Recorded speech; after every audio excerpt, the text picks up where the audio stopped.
Hello, hello, hello. I think we're ready to start. I think so. I think so. Sorry, I'm I just pretty, had to. I'm pretty positive. Yeah, I just had to pull up my show notes. Hello and welcome to Next to Nothing, a podcast for gamers on a budget. I'm your host, Danie K. With me, as always, the wonderful, the beautiful Mr. Greenlee. Green, how are you doing? Oh, stop it, you. I'm doing fantastic. I just got back from vacation. It was so peaceful. We were on a lake in Wisconsin, and this lake is never used. It's a big lake, but not a whole lot of people have property around it. So it's so quiet. Not a whole lot of boats out. It's fantastic. I never wanted to leave. Could you see But Could you see the stars in the night sky? well, I can do that from home. I mean, it's not super bright here, but yeah, it looked really good. Well, it was only on Sunday night though. Everything else was rainy. Yeah, But how are you? How are you? I'm doing well. I'm surviving. With us, our other co-host, the powerful, the beautiful Mr. Revsven. Padre, how are you doing? Doing all right, buddy. Doing all right. Glad to be back. Glad to be kind of back in the right mind frame to be here. It's been a weird week, but things are coming back. Things are doing good. Yeah. Do we want to just leave it there? Or do we want to talk about anything else on that? Well, we'll just discuss the fact that I am kind of in quarantine right now. Yeah. Because I potentially have the Rona, which is ironic because it's I always thought it would be a really bad thing if I got Corona, but considering I've also had Lyme disease, they're a perfect pair. So I guess there's that. That is a real joke. I can make it because those are facts. So, But That's right. Before the show starts, I just want to say we really appreciate all of you guys who watch and listen and join us live. We hope you guys are getting all the information and entertainment that you expect out of us this week. If you miss any part of the show, you guys can catch us on YouTube, Spotify, Apple Podcasts, Google Podcasts, and everywhere podcasts are found. We do have a question of the week this week. If you guys are so inclined, feel free to answer it in the comments of YouTube or in the chat. In this week's question, not gaming related, we decided to ask, what's your favorite regional dish? Go on ahead and answer that in the comment section of this YouTube video or in the chat here live. And if you guys don't have either of those, you guys can feel free to reach out to us on Twitter. All of our handles are right there on the screen. If you guys want to reach out to me, at Danie K, DANIECAE. Of course, Revsven at REVSVEN TV, and Mr. Greenelite at Mr. Green Elite, MRGREENELITE. Yours doesn't have a good flow to it, Green. E. Make it weird. E.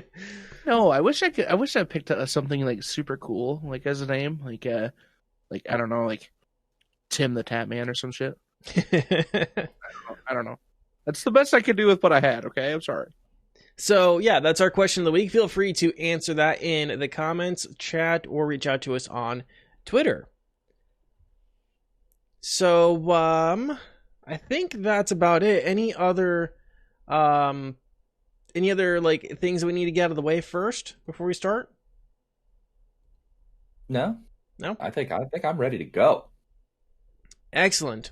We can go on ahead then, and Mr. Rev, you have a game you want to review. I do. Oh my goodness. So sorry, I whooped myself because I hit the wrong button. So I got to play an interesting little collection of games called the Dread X Collection 2. It was published by an indie horror publisher known as Dread XP. They're actually the gaming branch of what is it, Dread Central, the horror movie website. And this was essentially a collection of kind of shorter, very weird, very strange, in a lot of cases, very scary horror games. It comes with a collection of 12, and you actually, so it's kind of cool. There's a storyline built around the 12 games from all these different developers. And I'm going to go ahead and get this out of the way. If you get it, I'm just warning you now, Squirrel Stapler. Squirrel Stapler it's super weird. It was unsettling. But aside from that, there are all kinds of different games. There's some that have more of that kind of post-apocalyptic, not necessarily scary, but still kind of interesting concept. There are some that are jump scares, some that are unsettling. But in the end, it's just an amazing, amazing collection of not only indie but horror. And I come to find out, like these only came out like I think last month, maybe the month before. They've already announced that before the end of the year they're going to release the Dread X Collection 3, and I could not be more excited. If I had to pick one game out of the entire collection that was probably my favorite, I will say there are two that I haven't finished yet. I have got to start them, but I haven't got to finish them. But my favorite of all of them was probably, as weird as it is to say, I will say it, Squirrel Stapler. It's I'll give it to you in the weirdest possible rundown I can, in keeping it short. You staple squirrels to your dead wife's body, and then you get to meet God. That's about the long and short of it. But what? Yeah, right? Exactly. Yeah.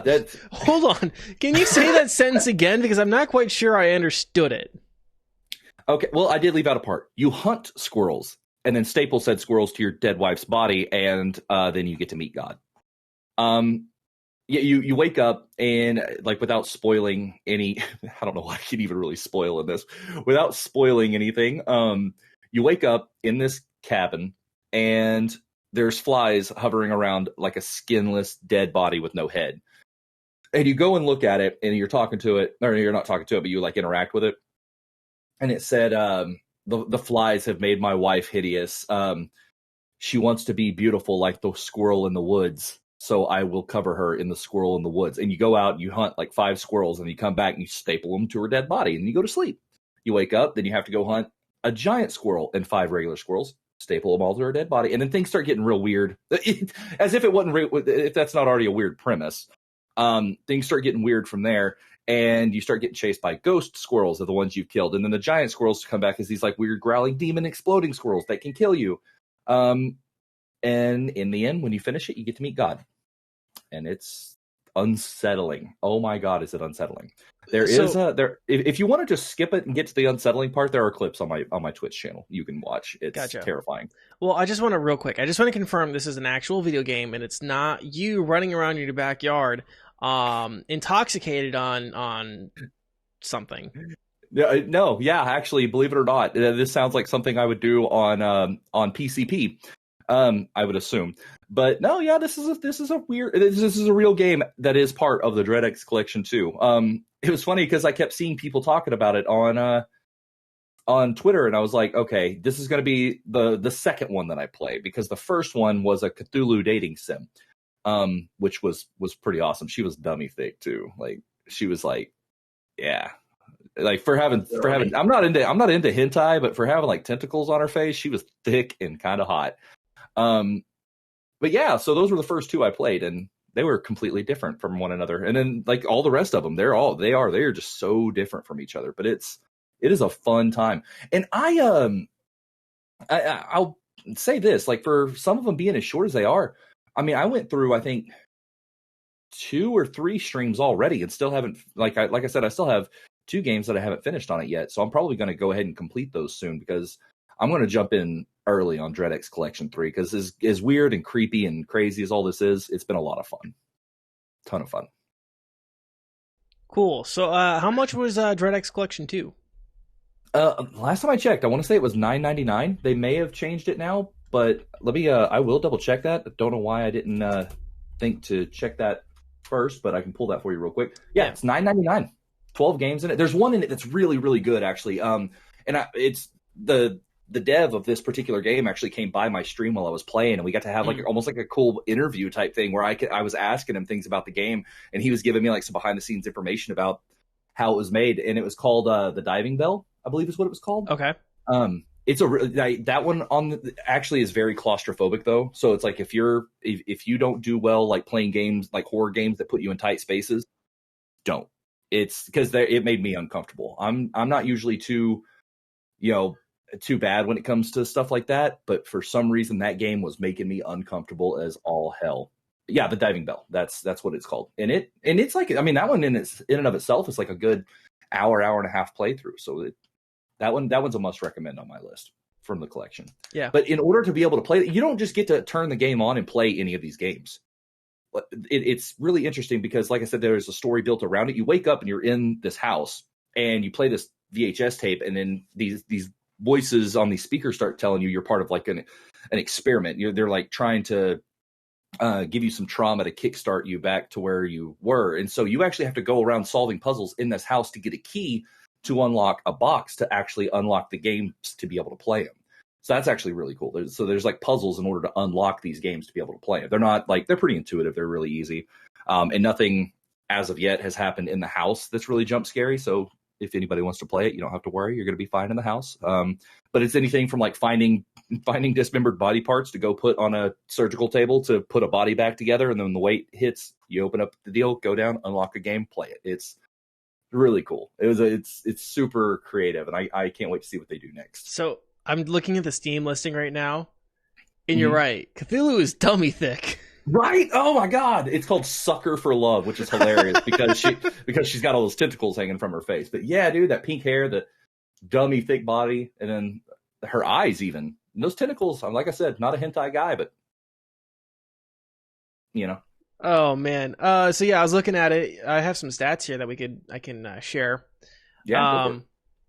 So system requirements: Windows 7, 32 or 64-bit. You just need a dual-core Intel or AMD processor, 2.0 gigahertz or faster, 4 gigs of RAM, NVIDIA GeForce 470 GTX or AMD, I'm assuming AMD, Radeon 6870 HD series, DirectX 11, 10 gigs of storage space, and the additional note here says "Be kind and rewind."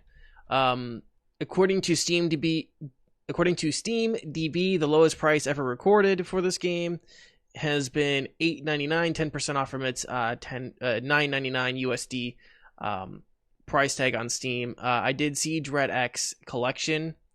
That one is currently sitting at $6.99, and the lowest price from SteamDB is $4.89 USD, with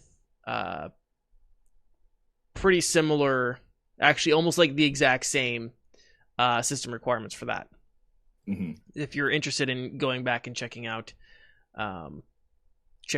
Dread X for yourself. I will say there is one game on there that I wasn't a huge fan of. I can't remember exactly the name of it, but if you get on there, you would be able to recognize it if you knew about. There's a game called World of Horror. It's like a 1-bit style game. And there's a game on there that's kind of like that. It's done in that art style. Wasn't a big fan of it. I think it was called something at the lake. It has something to do with the lake. And when you look at the poster for it on the VHS box, you'll see it has that like 1-bit aesthetic to it. But and I will say World of Horror was good. I liked World of Horror. It's very it had a Junji Ito Lovecraftian kind of mix to it. Really cool. But this game had that same aesthetic. Not that fun. I'll be 100%. It was not that great. You like run around in this like 1D kind or this little 1-bit world, and you get chased by a gorilla at one point and stuff. It wasn't my cup of tea. I think you reviewed World of Horror on the stream or on the podcast. So I'll if you guys are watching on YouTube, I'll put a link, or I'll put a card right here that says check out Rev's review on Junji Ito's, or not Junji Ito's, on World of Horror, the Junji Ito and Lovecraft love child. Yes. Yeah, it was good. I mean, it wasn't necessarily my cup of tea in a lot of ways, but I loved the aesthetic of the art style and the but I'm a huge Junji Ito fan and massive Lovecraft fan, so it obviously spoke to me in a lot of ways. Yeah, I would say avoid save that one for last or get it out of the way first. But it's if you decide to play Dread X Collection, because it wasn't that great. I got to be real here. It wasn't that great. So Green, Yeah. will you be playing any of these? No. You should play Squirrel Stapler. I think you'd like it. I saw the video of you reacting to Squirrel Stapler, and it was fucking mortifying. Crazy, right? It was mortifying. Like the sound, chance, and then all of a sudden you turn, and it's like... Yeah, you hear that gurgling, screaming sound, and then you turn around and bam, there's God. Perfection in your face. No, thank you. Hard pass. God is here. God is here. I will say, final thing I'll say on that, though, is whenever the chants start happening at the end of the game where you hear God is coming and then the countdown happens, it says God is here. There's a moment where like it ends up hitting this point where just the chants themselves become so unsettling that it makes you sick to your stomach. I had people in chat telling me like, dude, I'll be back in like 10 minutes. I can't do this anymore. This is really like, I mean, I had people literally leave because it was so unsettling. And it was just the chants. That was it. It was just the chants of God is coming and God is here. They had to bounce until I was done with it. I was like, I get it. I would just quit now if I wasn't this far. You know, I've never had that happen where just the sounds of a game made me really like nauseous and uneasy. It was crazy. That's interesting. So definitely worth the pickup. Oh yeah, $9.99. If you like horror games, you like indie games, you like to just like experiment around with stuff. Oh yes, by all means, 100% get it at $9.99. I mean, one, you get to support all of these like low key indie creators. I will say this: I come to find out that the guy that created Squirrel Stapler is the one that created that. It's kind of a popular kind of horror game called Dusk. Same guy, because I put on Twitter, I was like, so Squirrel Stapler, what the fuck? And he actually, I guess, found it by searching just Squirrel Stapler in the Twitter deal. But he just commented, he goes, it was amazing, wasn't it? I was like, or no, he goes, it was all normal. It's all normal. I was like, is it? Are you sure? Press X to doubt, you know? But so it turns out he's actually like a member of the team that created Dusk, which is a pretty popular game. But he was talking about making a director's cut of it. And part of me is like, dude, don't. And then part of me is like, please.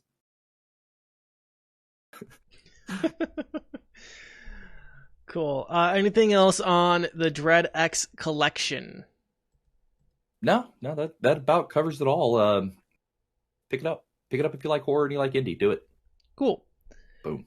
So we're going to move on to our next topic here, and then we'll probably do a break, because this is a bit of a doozy of a topic, and that is the Ubisoft Forward event. Did you guys watch any of this from last week?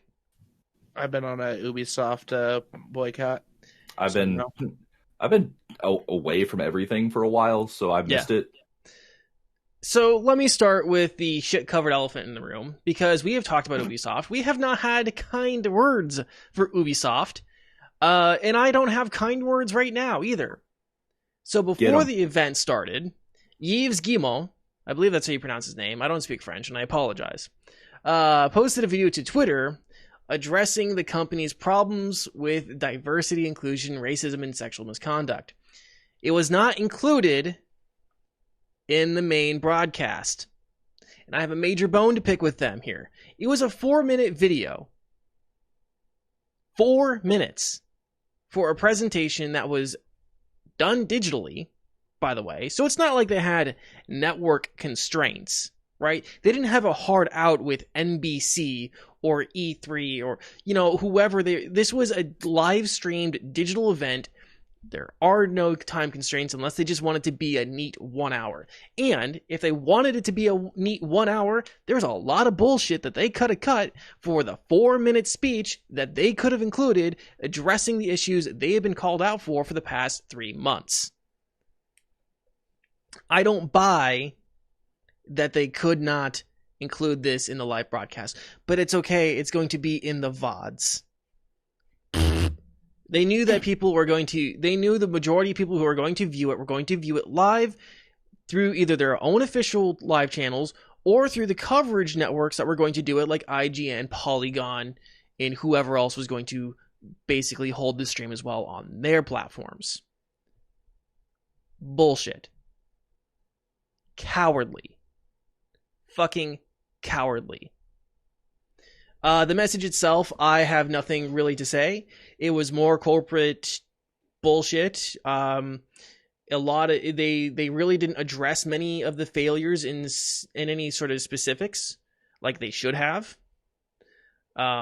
Especially because their HR department was completely inept at their jobs.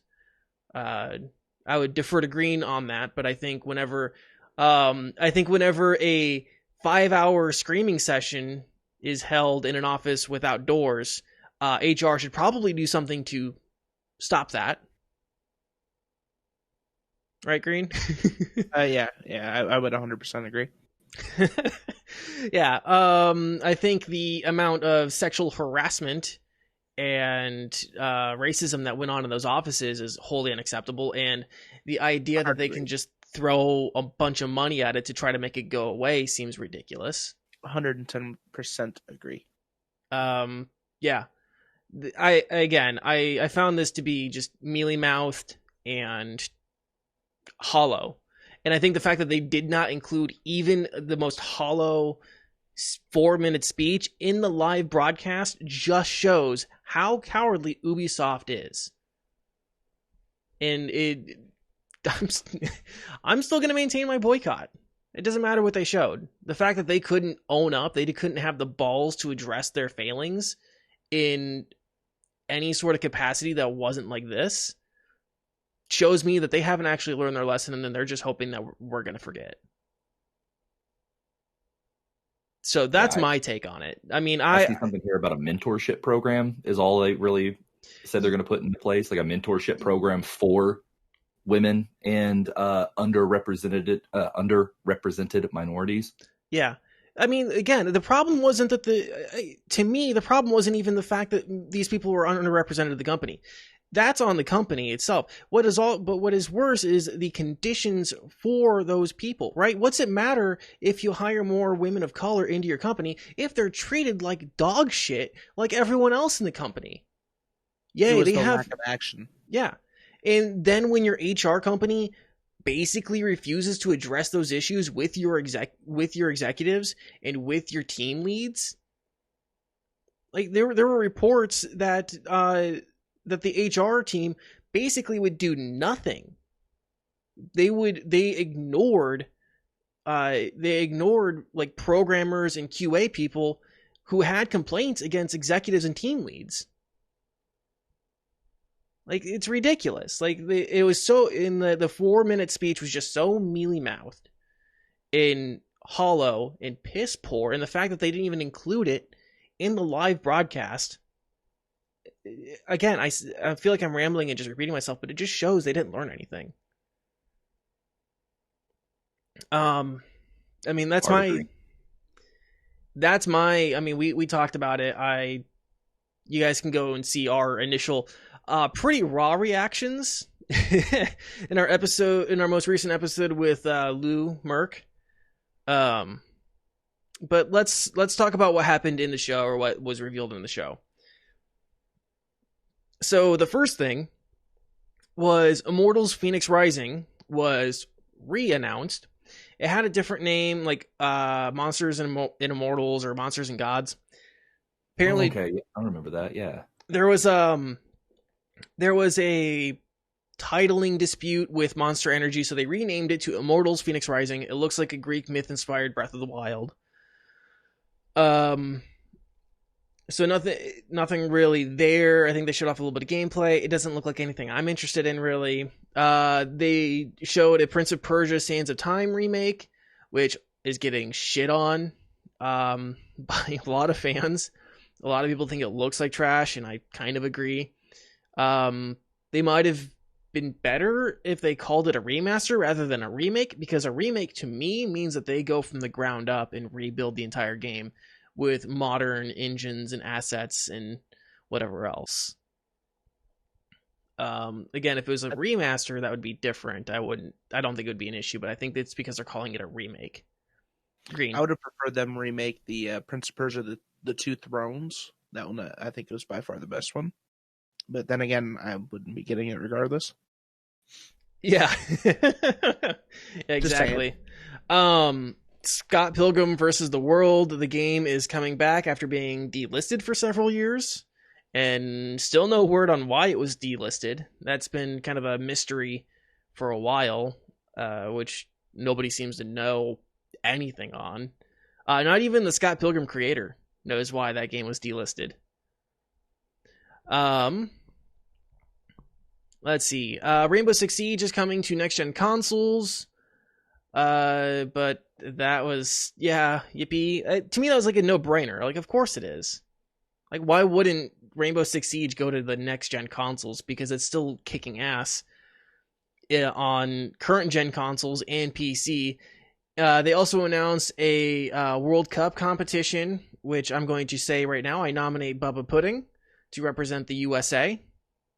Okay, I want to see Bubba Pudding wearing a Rainbow Six Siege USA jersey, walking into a fucking stadium with a belt on him, and just ready to wreck shit.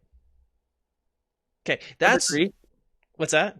Hard agree. I think it would be the most fantastic thing I've ever seen in my life. He'd walk off the stage just like fucking flexing and shit. It'd be great. It'd be fantastic. Yeah, just, you know, that would be the one thing I would unboycott.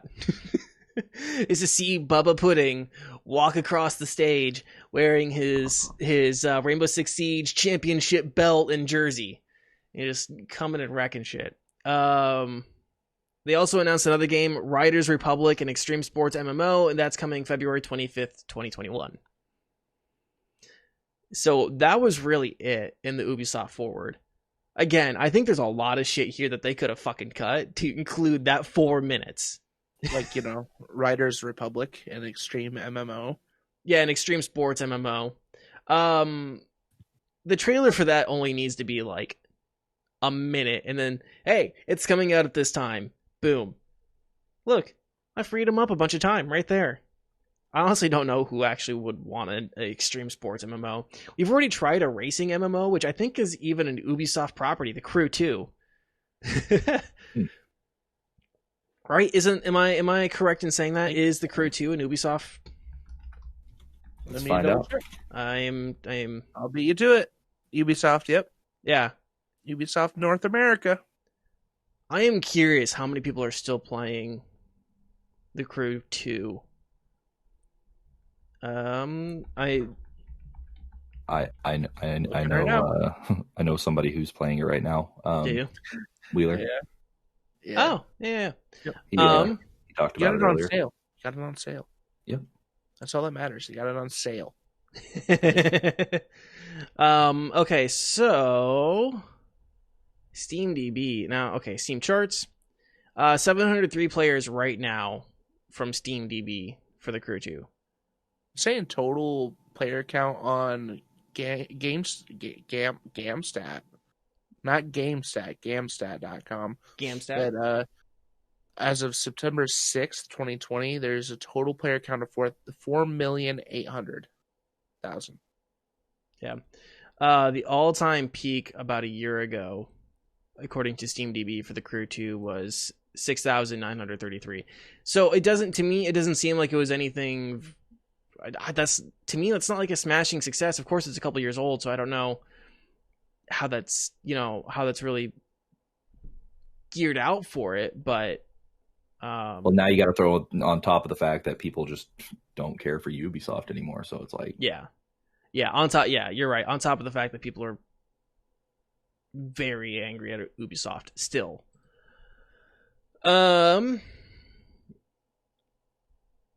Yeah, that's about all I got for Ubisoft Forward. It was very blasé.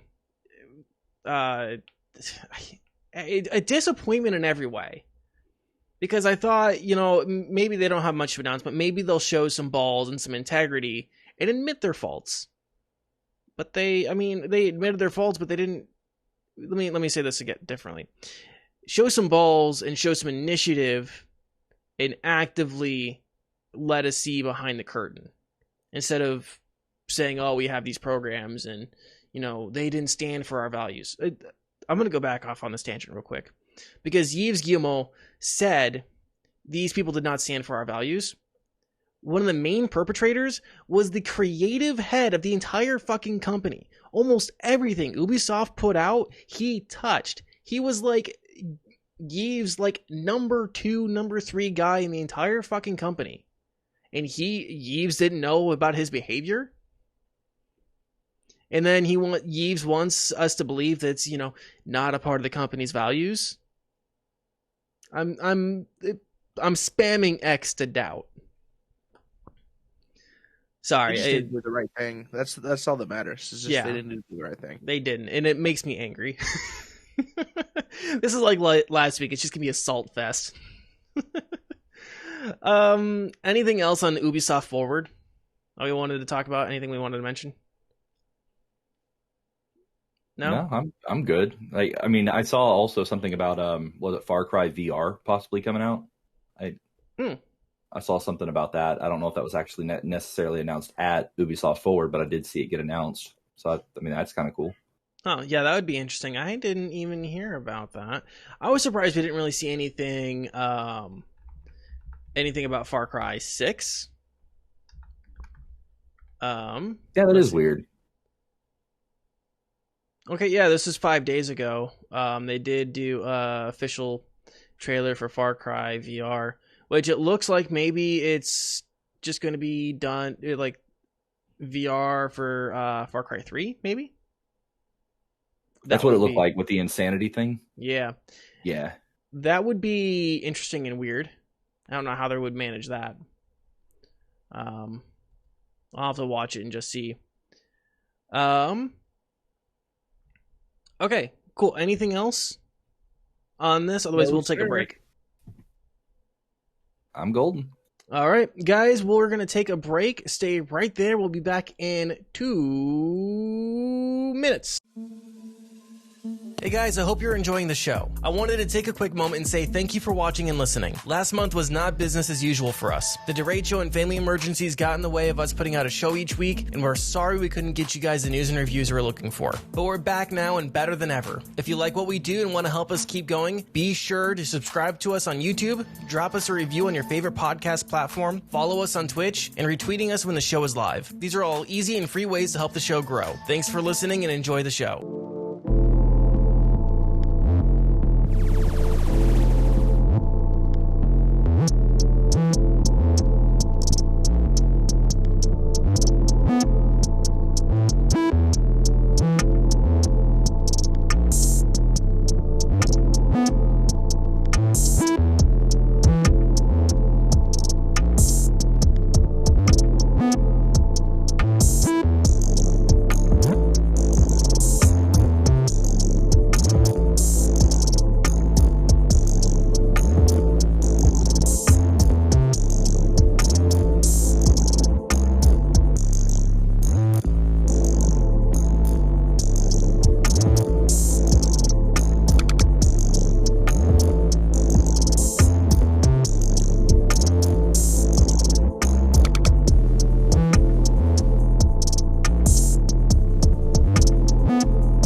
All right, and we are back. Thank you guys for letting us take that break.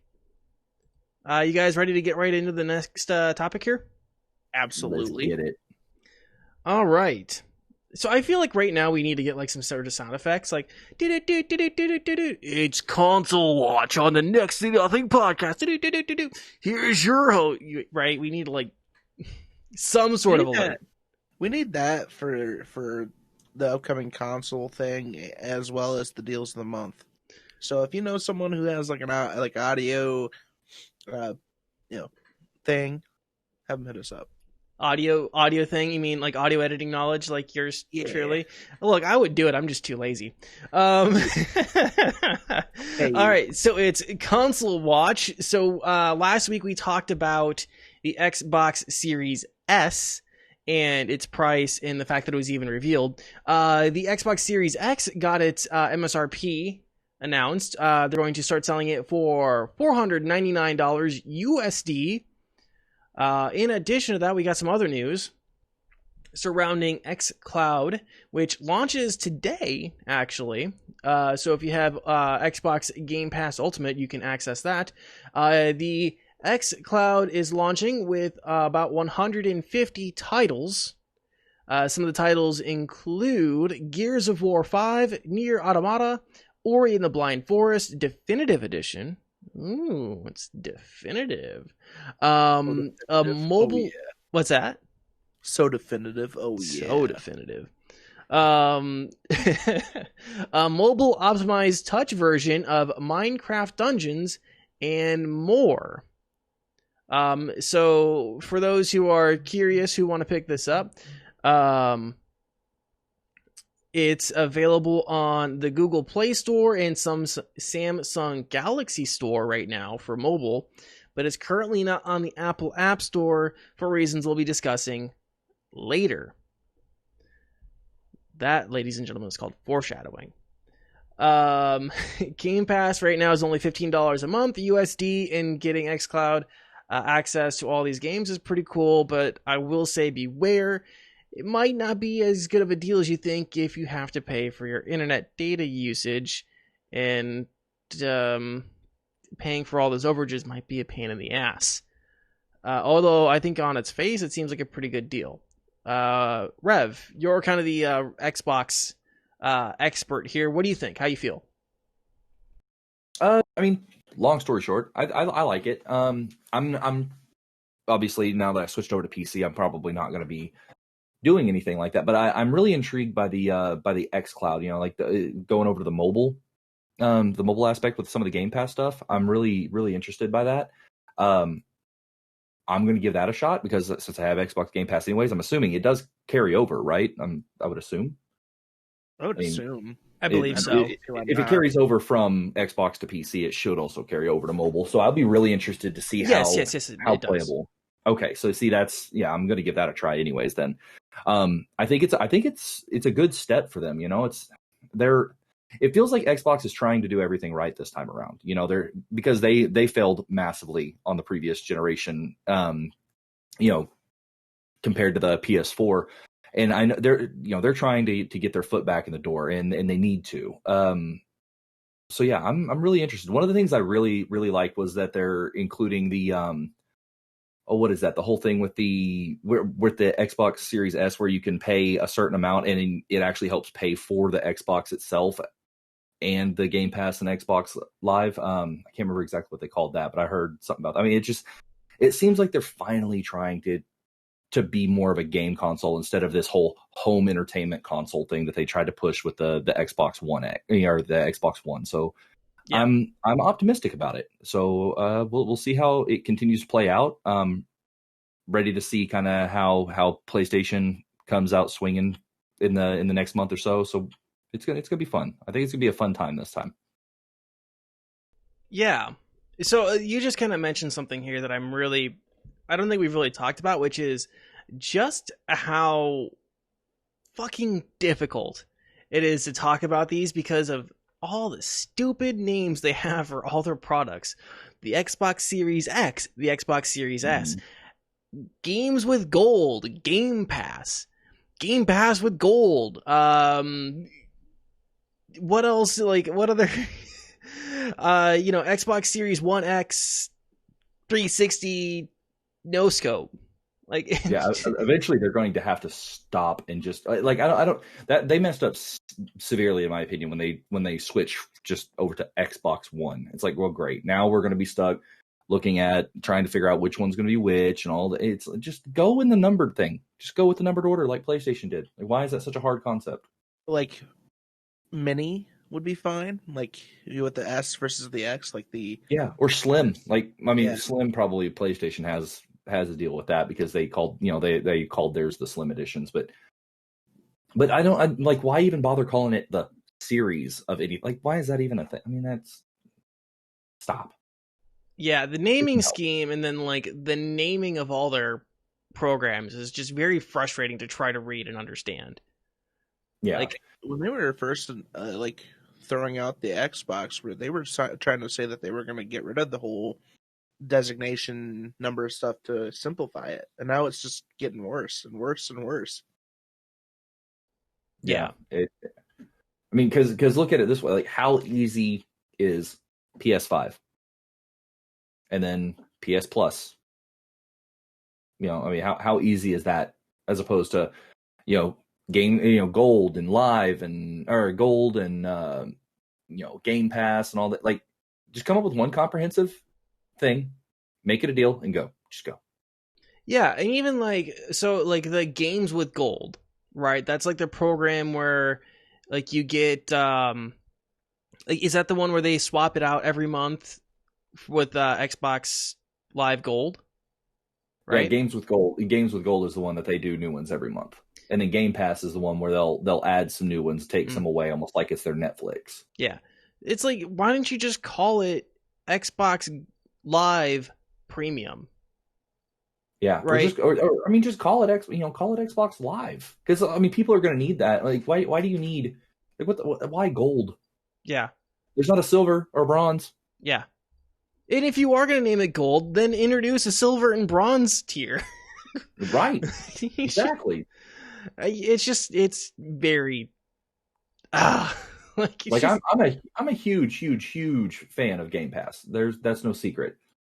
But for like people who are just now getting into gaming and they're having to try to learn all this new crap, like it can get confusing and frustrating. You know what they're doing? Yeah. They're trying to confuse the grandmas and the grandpas. They're like, for holiday season, they're gonna be like, "Well, little Timmy wants an Xbox. Should I get him the PlayStation 5, the Xbox XS, X Pro? I don't understand. Just get him the big one." Because now they also have Game Pass, and then they have Game Pass Ultimate, which includes your Xbox Live Gold in it. And Just stop, please. Yeah. Frustrating. Yeah, it is. So I mean, that's it. There's not much else to the announcement. I think it's interesting. If you guys can get access to it, definitely try it out. But there's going to be a significant portion of people who can't get access to it. And I feel like we should just go right into this next topic here, which is the fact that Apple has to rearrange shit just to be able to allow game streaming on the App Store.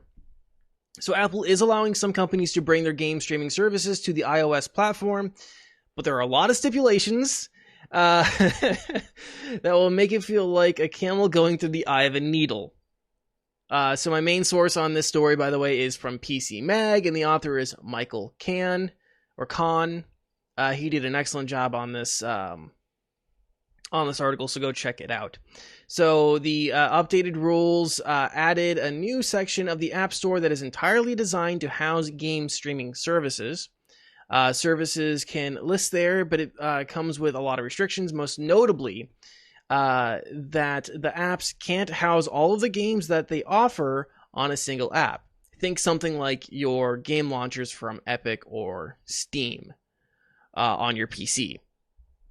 Instead, the services have to individually list the games they offer.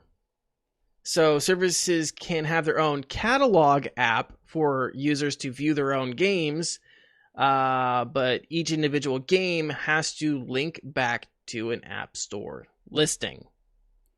And I think the best... Did you guys follow that? Because I have a great example from the author here that I think puts it in perfect terms. And that is, basically imagine Netflix having to put out a listing for every single one of the movies and TV shows that it offers on the App Store, right? Yeah, you can have your Netflix app, but then you're going to have your app for Stranger Things, for Avatar: The Last Airbender, your 7 Deadly Sins. Guys, give me more Netflix series. I don't like Netflix. I boycott Netflix. What? I love Netflix. Umbrella Academy? There we go. Right, so imagine Witcher. There we go. Someone else said Witcher. Hi, Biggs. So yeah, imagine having to have like a listing for each of those TV shows, and then having like one app to look for it all. Excuse me. The other big kicker is that the apps must use Apple's in-app payment method, the very method that is so hotly contested by Epic in their lawsuit against Apple. Also, by the way, I don't think we mentioned this right when we talked about Apple versus Epic the first time, but it does bear, just so we're clear, Rev does have an affiliate creator code situation with Epic. It's not a huge deal. I don't think it affects our opinions on Apple versus Epic, but just for the sake of transparency, hey, MatPat of the Game Theorists and Film Theorists, that's how you disclose monetary incentives. Sorry, again, pillar of salt. Call them all out. Did you guys hold on? Just as a quick transparency, it's just for transparency's sake. Yeah, let's lay it on the table. I do have an Epic supporter creator code. It's RevSpin for anybody who cares to know, but it is there.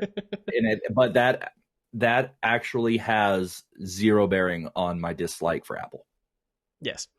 I just wanted to point that out there because MatPat did a whole thing about how Epic is genius, and then literally the next video on their Film Theorist channel was sponsored by Epic. So, doesn't sound like they had some monetary incentives at all. So again, the other big kicker, like I said, is the in-app payment method. Again, the hotly contested one. Apple also says that the rules are being put in place to help ensure the safety and quality of our apps, or of the apps. Quote, our customers enjoy great app and games from millions of developers, and gaming services can absolutely launch on the App Store as long as they follow the set of guidelines applicable to all developers, including submitting games individually for review and appearing in charts and research. End quote. All of this also comes after Microsoft ended their support for the game streaming service xCloud, which we just mentioned in the last story, on iOS, citing restrictive conditions. Quote from Microsoft, unfortunately, we do not have a path to bring our vision of cloud gaming with Xbox Game Pass Ultimate to gamers on iOS via the Apple App Store. Apple stands alone as the only general-purpose platform to deny consumers from cloud gaming and game subscription services like Xbox Game Pass. So now we also have Epic on it, and now Epic suing Apple on this, which that's been a knockout drag-out fight. They haven't even had their hearing yet. And now Microsoft's just like, we can't bring our service to iOS users because of how restrictive Apple is, which I think is pretty fucking insane to say the least. So PC Mag did talk with a spokesperson after they announced that, and the spokesperson said, quote, or after the changes to the update, the spokesperson from Microsoft said, this remains a bad experience for customers. Gamers want to jump directly into a game from their curated catalog within one app, just like they do with movies and songs, and do not want to be forced to download over 100 apps to play individual games from the cloud. We're committing to putting gamers at the center of everything we do, and providing a great experience is core to that mission. End quote. Which, I'm thinking about that, and that's a big thorn in the crotch of a lot of PC gamers right now, because they keep adding new launchers. One example I can vouch for is GTA 5. Right, I downloaded GTA 5 through Epic. I also had to install the Rockstar launcher. So if I want to play GTA 5, I have to launch Epic, I have to launch Rockstar, and then I have to launch GTA 5. I was so salty with that too. Like, I'm like, wait, got it for free on Epic, and then I'm like, why do I need the Rockstar launcher? I got it on Epic. Yeah. Well, so here's like one of the things I don't really use GOG Galaxy that much for, is because GOG Galaxy looks at everything and like pulls everything in. It says, okay, here's your Epic account, and here's what you have installed from Epic. Here's what you have installed from Steam. Here's what you have from EA Origin. Here's what you have blank, blank, blank, blank, blank, right?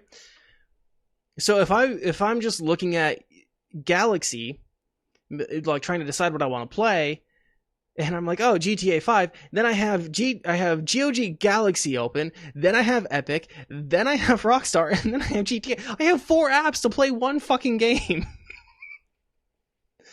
Right? Like, that's how ridiculous it is. And imagine having to do that for a phone. Like, you'd have like 6 apps open to fucking run it on a phone. Yeah, like, I'd be so fucking annoyed. So Apple left one statement, which seems like it was sort of like a wink and a nod. Quote, of course, there is always the open internet and web browser apps to reach all users outside the App Store. Which is kind of like a wink and a nod. They're like, oh, you could always just run it on Safari. You could always just access it from Safari. That seemed weird, but they also don't allow the side loading of apps from the web browser, so I don't know how well it would actually work and how well the software would work on the web browser version of it. I don't know. So let me get your guys' opinions here on the situation. I know neither of you are really Apple users, but what do you think of this as a whole? Green, we'll start with you. It just sounds like overly difficult, and I just don't understand. But I mean, it's Apple. That's really all I can say about it, is it's Apple. Yeah. That's pretty much the long and short of it right there. It's just, I mean, did we really expect anything better? I can't say as an Apple user that I did. Again, the only Apple device I really use is an iPhone. So yeah.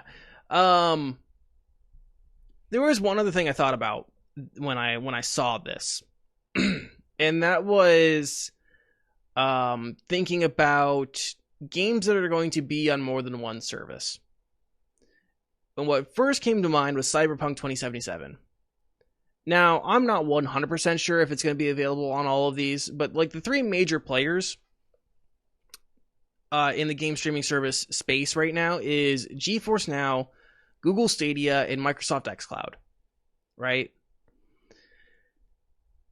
Cyberpunk 2077, I believe, is going to be available for all three of those. I know it's going to be available on Stadia, and I know it's going to be available on GeForce. But what that means is for on the Apple App Store, there's going to be 2, maybe 3 listings for the exact same game. One for GeForce Now, Cyberpunk 2077 on GeForce Now. Google Stadia, or, Cyberpunk 2077 for Google Stadia, and Cyberpunk 2077 for xCloud. Depending on how they handle the purchasing, right? Depending on how they handle the purchasing situation, if you don't have access to one of those services for some reason, which I don't think there's really... I think for GeForce Now, if you pay for it you still have the free membership, so I guess you're not really out there. Google Stadia, I think the system is right now you just buy the game and access it on Stadia. xCloud, I don't know. I don't know if xCloud, if you buy a game and it's for xCloud, if you have to have pay for an xCloud subscription. But still, that's really fucking confusing. I can see that being an issue. You look up Cyberpunk 2077 and you can accidentally purchase the wrong one, I think that's incredibly confusing, and I don't think Apple is thinking about the user experience on the App Store at all. They're just making sure they get their 30% pay cut. And then customers are the ones who suffer.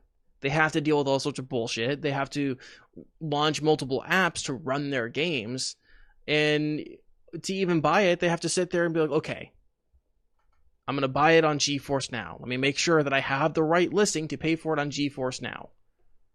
Right? It just seems like a pain in the ass all the way around. I think that's absolutely ridiculous. And to expect customers to jump through those hoops for you so you can get your 30% cut is pretty shitty. Yeah, that's all I caught on that. We do have let's see, Apple One announcement. Sorry, I was just reading the chat. Okay, so Apple One. So actually today, Apple had their September event where they revealed new Apple Watches, new Apple Health or fitness features, a new iPad, and the new Apple One plan. Did you guys watch any of this at all? No, I hate Apple. Yeah, somebody who doesn't use Apple. I didn't. I missed this one. I guess McKenna, my fiance, was like, it's kind of cool. The Apple Watches are kind of interesting. They added oxygen detect. What's the technical term? For oximeter. Thank you.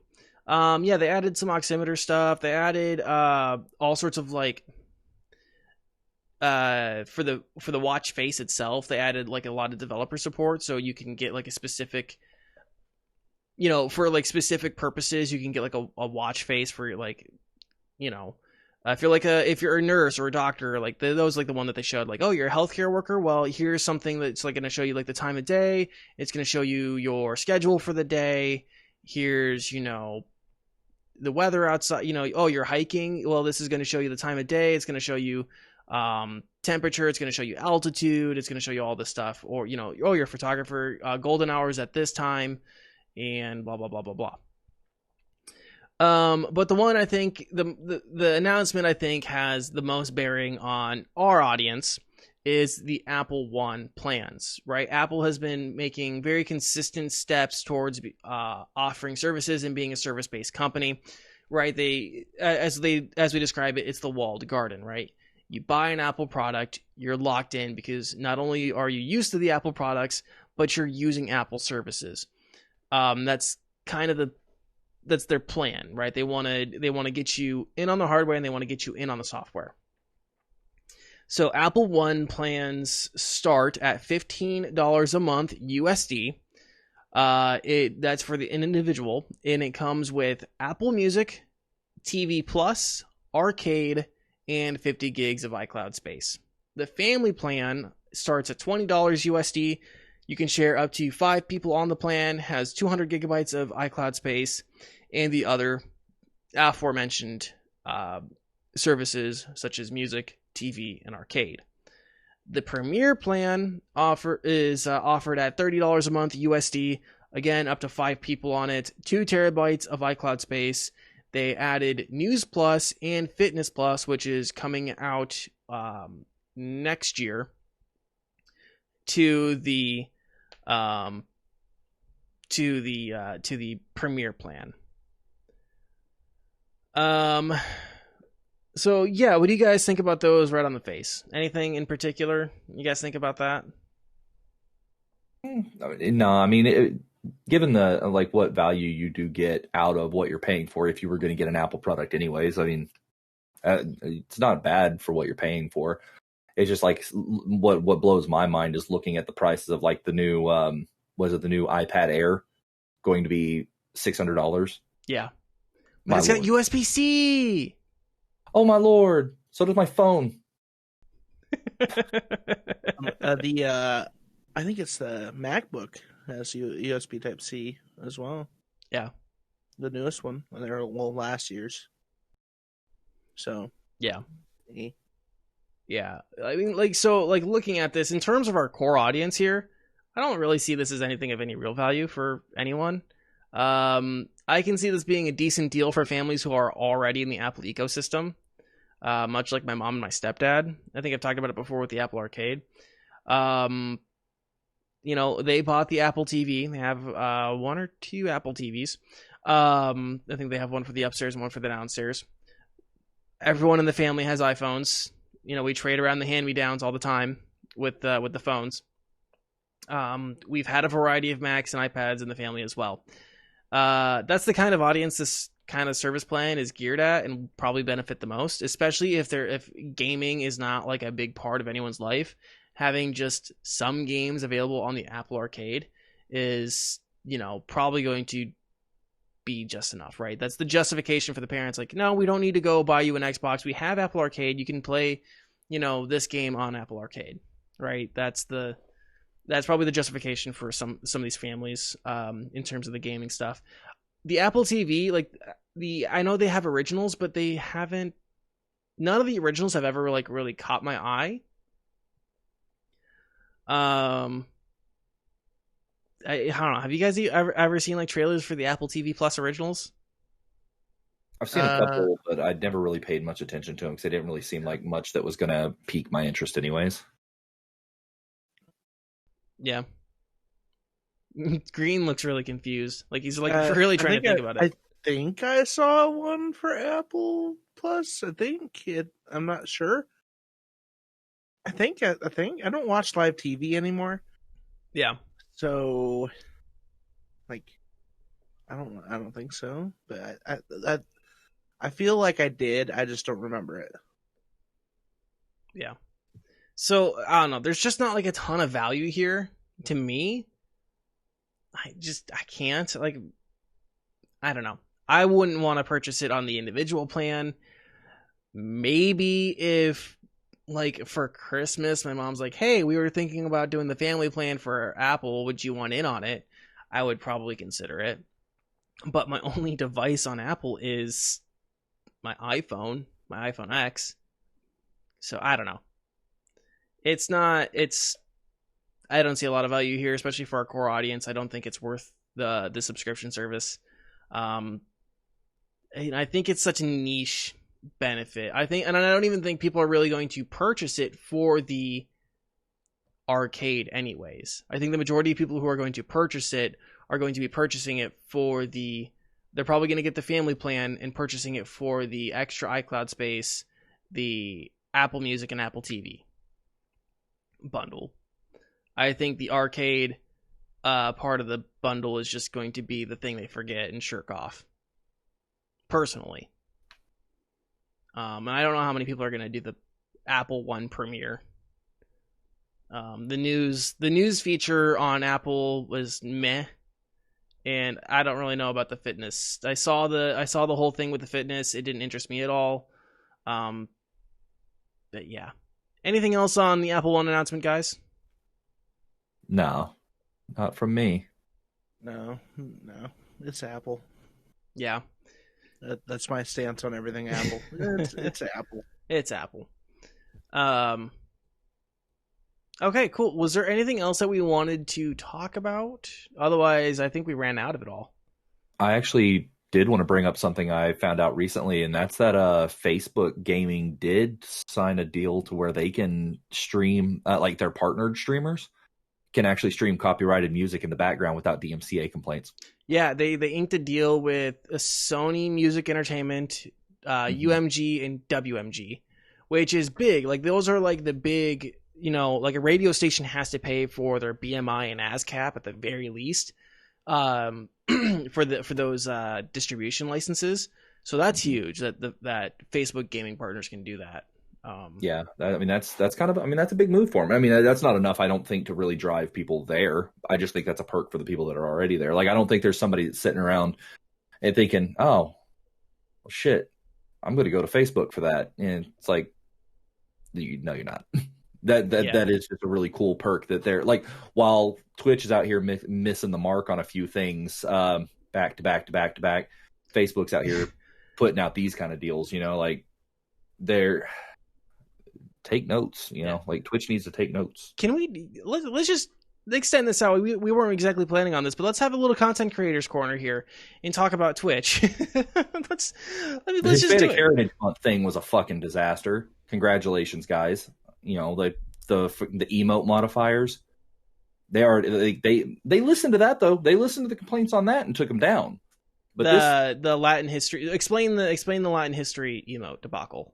Okay, so they for Latin History Month or Latin Heritage Month, they decided to put emote modifiers in your Twitch chat, that you can use your channel points for, which included maracas, a sombrero, and I believe the other was one of those like oversized guitars. Like it was just it missed the mark on a lot of stereotypical. Very, yes. So it missed the mark by a lot, and people came out in full force complaining about it, and they listened and they took them down. First off, they need to start like doing focus groups or something, maybe, or consult people as opposed to just throwing it out there and expect, because they did the same thing.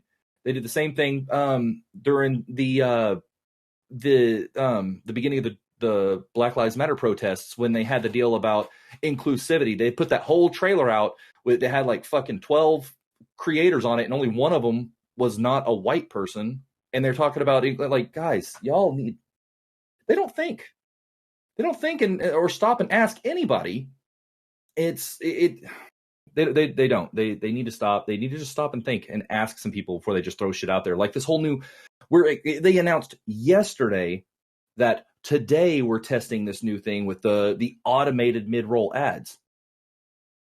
What the fuck? I spent all day yesterday pissed about that. I spent all day. Twitch hasn't done a lot to really piss me off.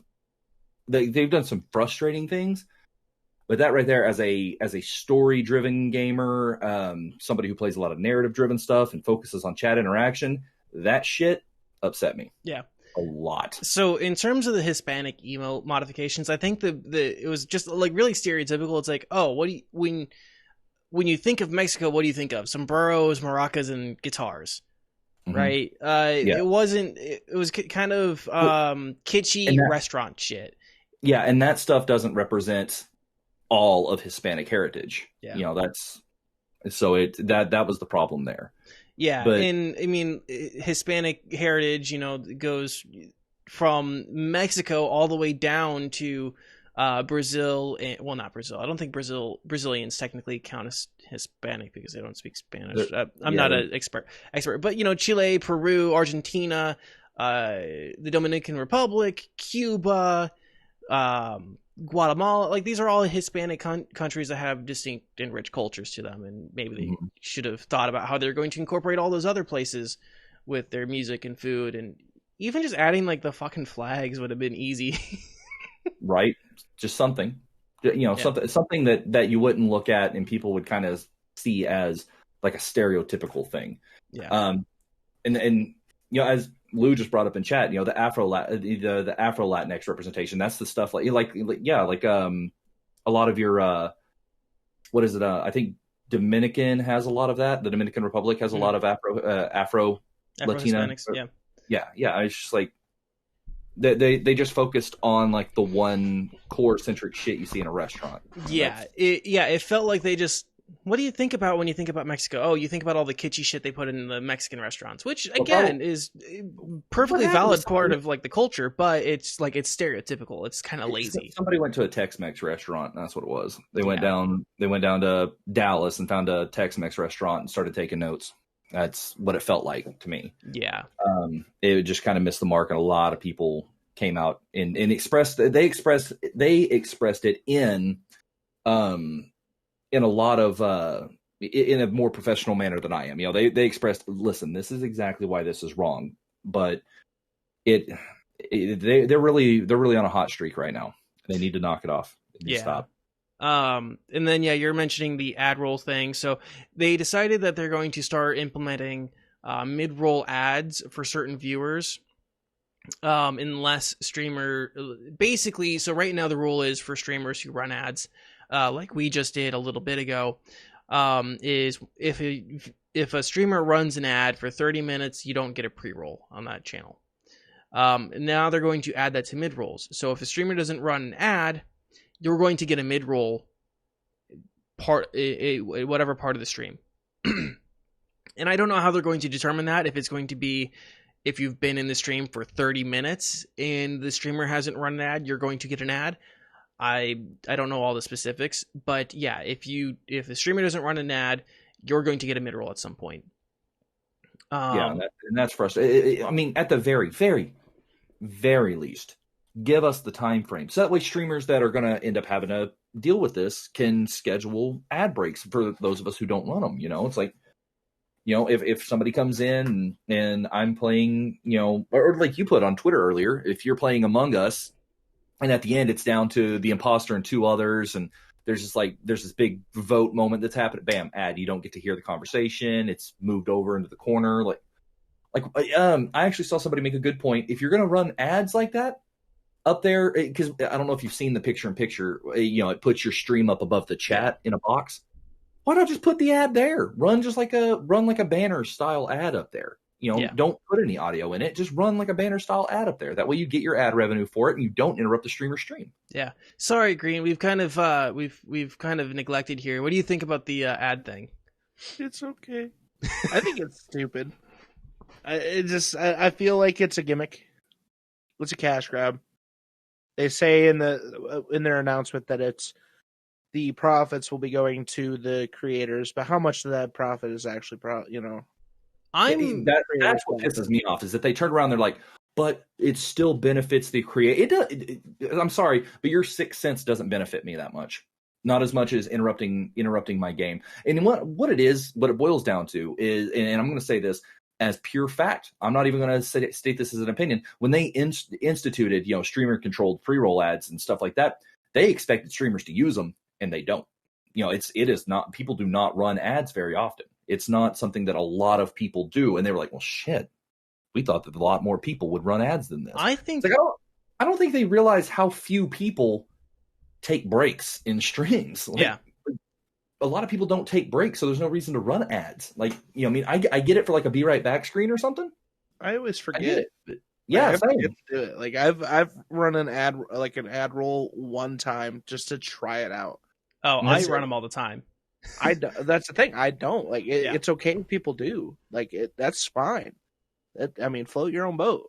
But I've never done it on people is bullshit. Yeah, that's the problem. It's not that people are and aren't running ads. It's the fact that Twitch is now forcing these ads on people in the middle of their content. It's not like TV where there's a spot where it pauses everything for the sake of the commercial break and then picks up where it left off, or same with YouTube. No, it's interrupting the content, especially if they're going to mute people's streams. It's bullshit. Yeah. I think I'm the only streamer in our group, our circle, who runs ads as frequently as I do. I can't think of anyone, because I just have it pinged to my my touch portal, where it'll automatically say, hey, Twitch, run an ad here. So when I go up to use the restroom or get a drink of water or something like that, I usually hit that in like I said, I'm the only one that I know. I can run probably 2-3 ads a stream, possibly. Is probably about what I average. For the entire month of July, I made 36 cents. 36 cents. Yeah. And I streamed probably 4 to 5 days a week. Right? 4 days a week where I could potentially run 2 to 3 ads every single stream. And 36 cents is all I made on it. So it's not a very big benefit. But that is CPM stuff. So, kind of take that for whatever it is. The other big debacle is September, which I have actively kind of been discouraging people from doing September. I'm even doing I'm even doing a charity thing right now where I'm donating my next Twitch payout to a group, to the Iowa Giving Crew. And I don't even want people to spend their money using September on me right now, because I'm it's just a bad deal. And it doesn't benefit any of my viewers. Yeah. Hard to agree. Well, there was something going on there's something going on with Facebook as well. Facebook, I was watching a few content creators on there. I think it was today. They were saying something about how for some reason Facebook kicked half their viewers. And then they're having an issue right now of sponsored streams are getting a lot more viewership than organic views. Which is always a problem. I get paying customers should get that thing, but they should still have enough room for organic growth. So I don't know. Streaming's in a weird place right now. Yeah. Go ahead. Yeah. Yeah. So that was our little content creators corner. Was there anything else we wanted to talk about? Do better. Do better. Can we praise Twitch real quick? And that's going to be a little bit backhanded. At least they fired Hassan. Yes. Okay. Absolutely. 100%. Yeah. I'll get behind that. At least they fired Hassan. Fuck you, you piece of shit. Yep. As that dude on TikTok likes to say, GFC. Get fucked, cunt. Hit him with a hard T. And like I also have to say from the Destiny community, fuck Lano too. For anyone who gets that one. Yeah. He tried to make his epic return to Twitter and got fucking blasted.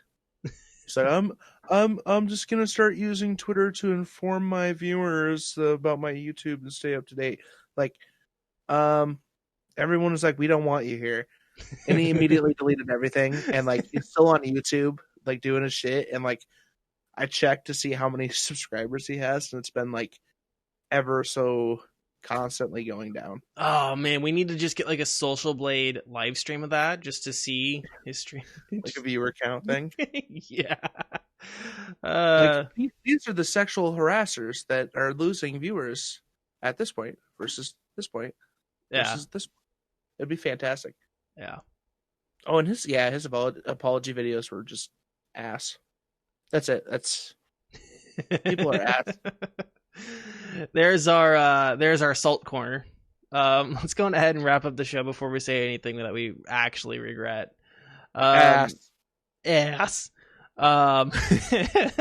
Greenlee, what's coming up on your channel? Well, I'm back from vacation, so I'm probably gonna get into a little bit of spell break.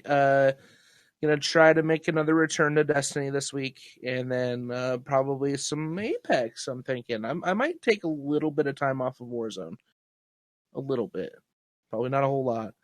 I'll probably end up back in my fucking sleeping bag of Warzone. But yeah, but you can catch me on Twitch, twitch.tv/Mr. Green Elite. You can also catch me on Twitter, Facebook, Instagram.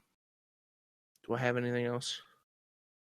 My Discord. OnlyFans, Pornhub Live. Chatterbait. All the good shit. Yeah, Chatterbait for sure, bro.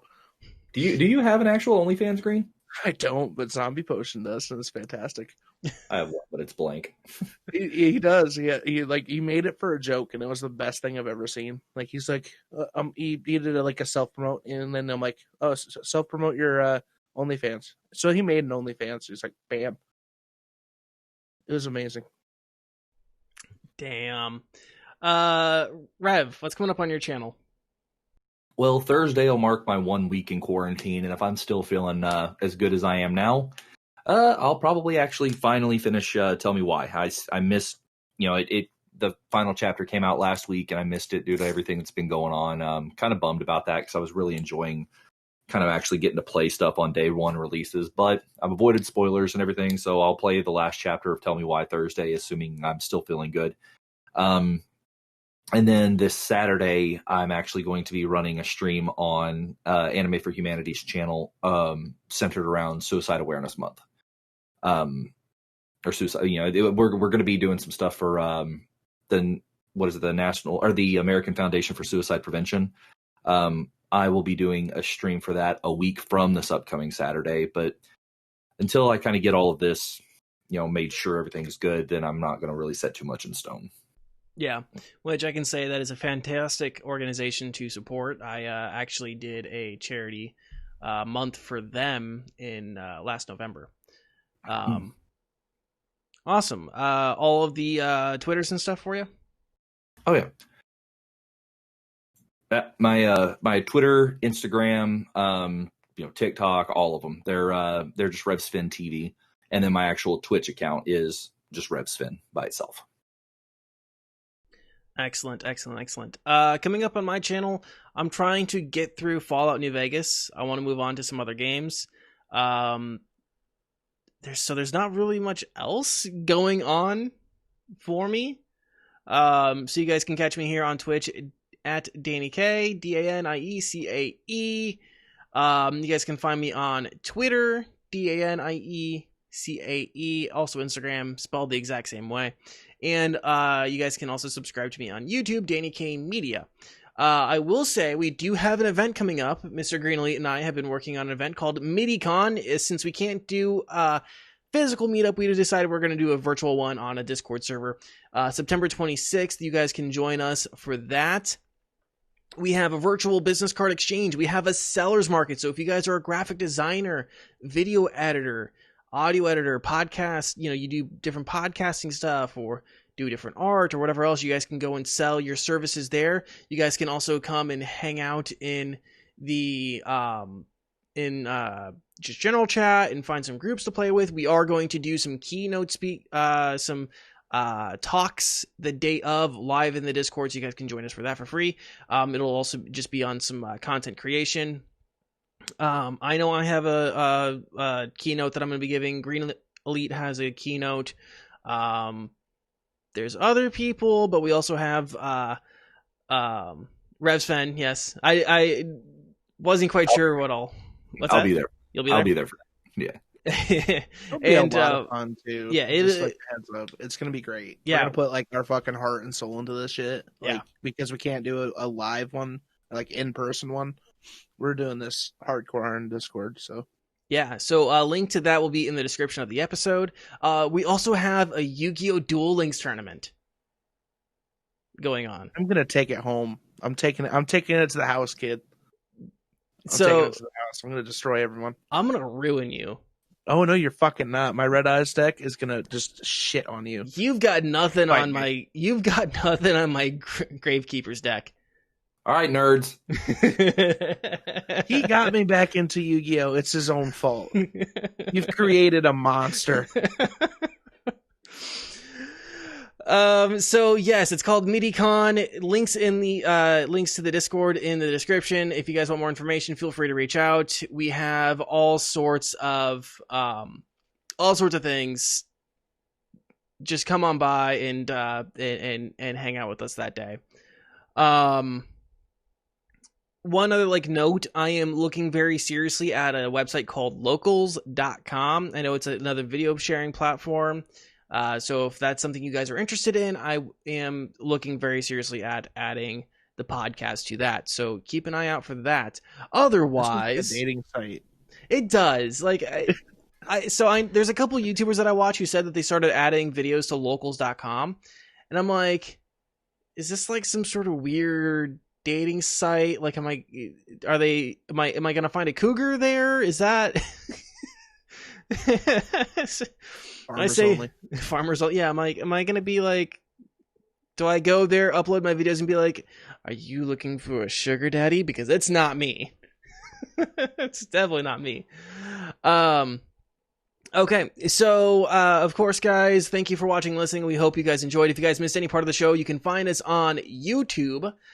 Danie K Media is the channel that's under. You can also find us on Spotify, Apple Podcasts, Google Podcasts, and everywhere podcasts are found. If you guys want to help support the show, the best ways to do that is subscribe on YouTube, follow us, or subscribe on any of the podcast platforms, leave a rating and review, and the number one way is to, of course, tell your friends. Of course, don't forget to answer the question of the week in the comment section or reach out to us on Twitter. What is your favorite regional dish? Go on ahead and answer that in the comment section of the YouTube video. And, guys, anything else? Nope, that'd be all for me. Yeah, we're good. All right. Until next week, guys, stay safe, stay healthy, keep fighting the good fight, and we'll talk to you again next Tuesday. Bye! Hit I love you.